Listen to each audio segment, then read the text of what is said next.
But say no, yeah sorry, yeah say fix the country. I fix ya kwan na say no. Unim say wo krom baby nye MPs no. Ebu a baby wo bedru say I critical. Nti bisa say anajo say wonam sa kwan we so no street light. Street light in mo baby a. Nti wonam sa kwan we so anajo a. Security nye akronfo so akobo baby bo wage. Obeje ni nyina ne say adwuma ni o mining.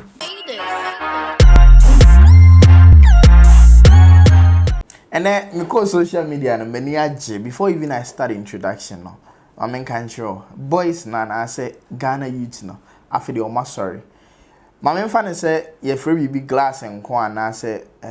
Sam Jonas or tie video bi. Emum video no e fa baby no odi ye e fa baby no so ndi ye because atem the no I am does too much but odi ka. Na ene Ghana for na sorry. No ma sorry o hin. Social media and on the hashtag biawa say hashtag fix the country. Hashtag fix the country. Before we continue this video, no my ding I'm strong Poleeno. I hi Poleeno Multimedia. Send it your first time and subscribe. Next click a bell notification so that anytime we drop any video and you get it straight. Go Instagram Poleeno_com. Nico follow you. Be part of the family. Aha, into hashtag fix the country. I am they say youth na say Ghana for who say yeah. Country no me wo ye nyina ye ahwe nyina ye dia what you say enya aban bi dia enya party A na party B dia nti se party A ba no ye ade na say ya e wo se e bona ba so A ba no ye ade na nya e wo se ye ka B ba no ye na ye kama e wo se ye ka enya e wo se ye ka sa na wo se ye den ye bu man no engasa me dia me wo asomasi party ana so bentin party nti se e chia kra na me katasumu mu so be damage control bi na se me dey ka se eye okay na den de chale enye sa na wo se Ghana for eden yesua because omampanyi betina so no oka asem bi se Ghana yeti sika kokko so ayin sika kokko se dem ti bi so we kokko sika kokko we no yeti bi so but come ede no kre Ghana yeti gold so but ye bleedy se ne saying na wo se ye bleedy as a nation ye health system and yet even the empanyifo and say the supremacy people no more country no omo tire omo a sabi and yes your doctors and say nurses no ma bon omo ko UK na US a omo ko dimu eye adwuma pa but omo wo ha nti no ye empanyifo no ne ho tire na onko ho what you say ne ho tire na bia yare da critical and once obuki wiem say okobuni krom okohema krom Oko Trump krom akoye ne ho ye anase Joe Biden krom akoye ne ho ye but say no ya sorry ya say fix the country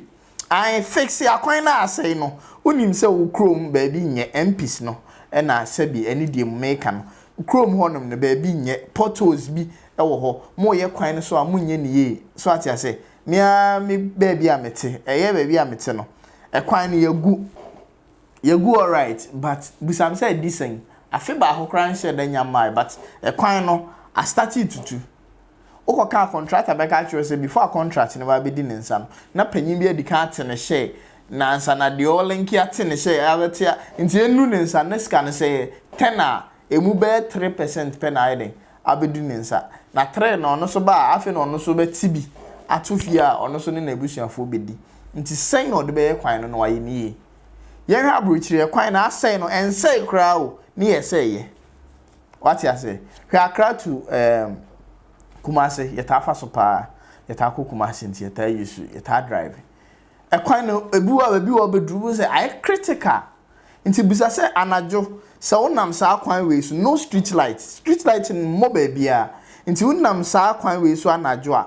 na say o car to light na say light bi so tusia na dey na besi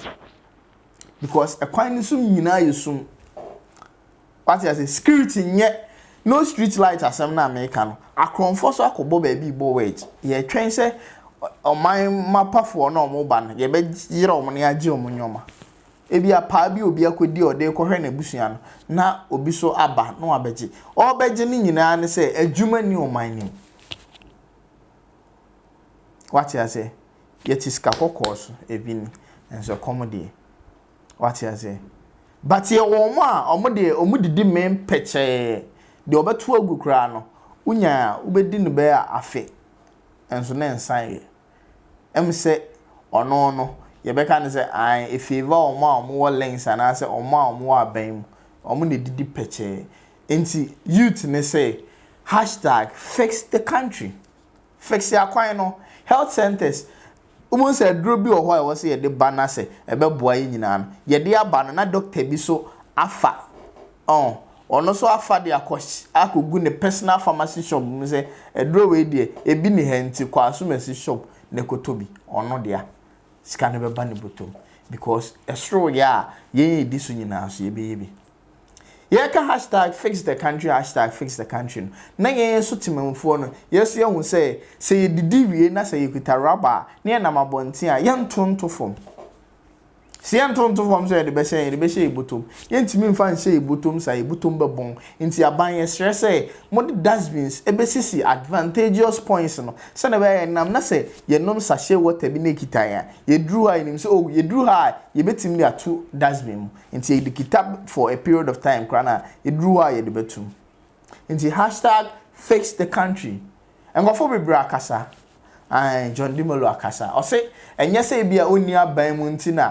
#fix the country buy no waso eginam denden ne ono so e push agenda no but so ono so aban kra ba na so ono so betena so as MP na se nyoma bi enkoya ono so be ba say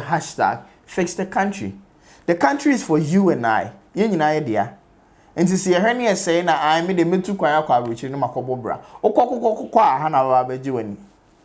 okokokokko a wabusuafo no etere ne bi wa ha enti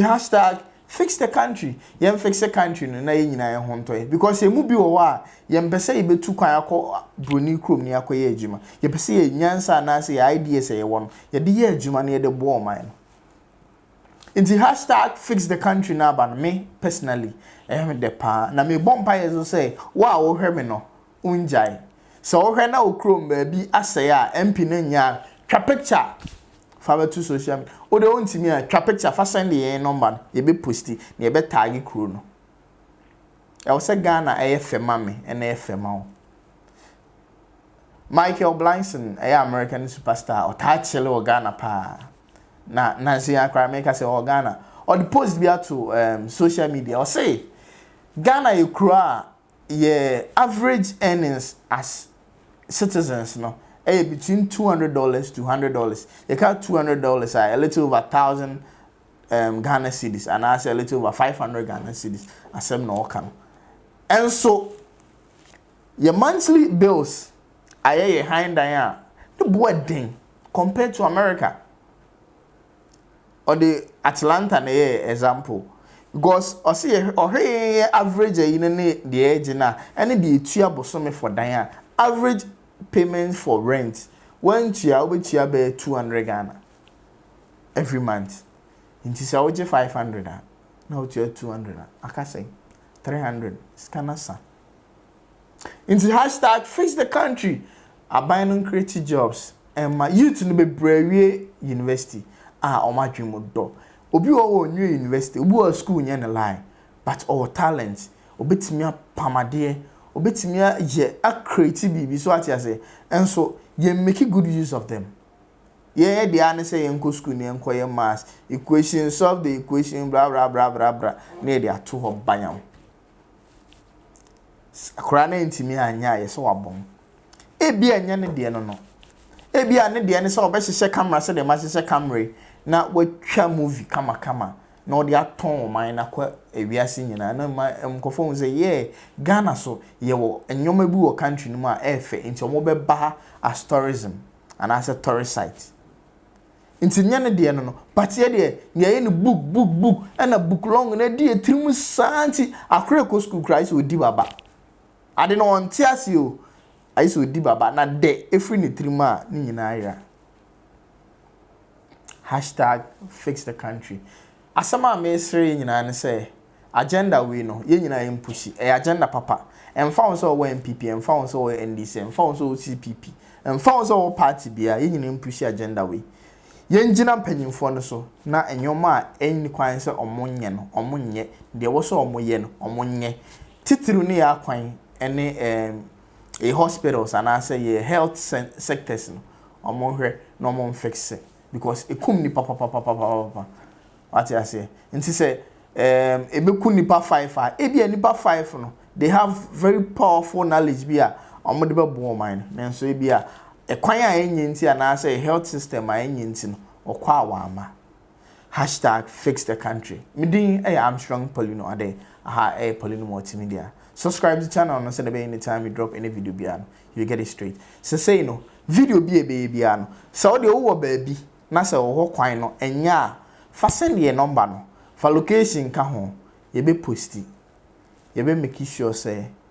the government will fix the country. Macron.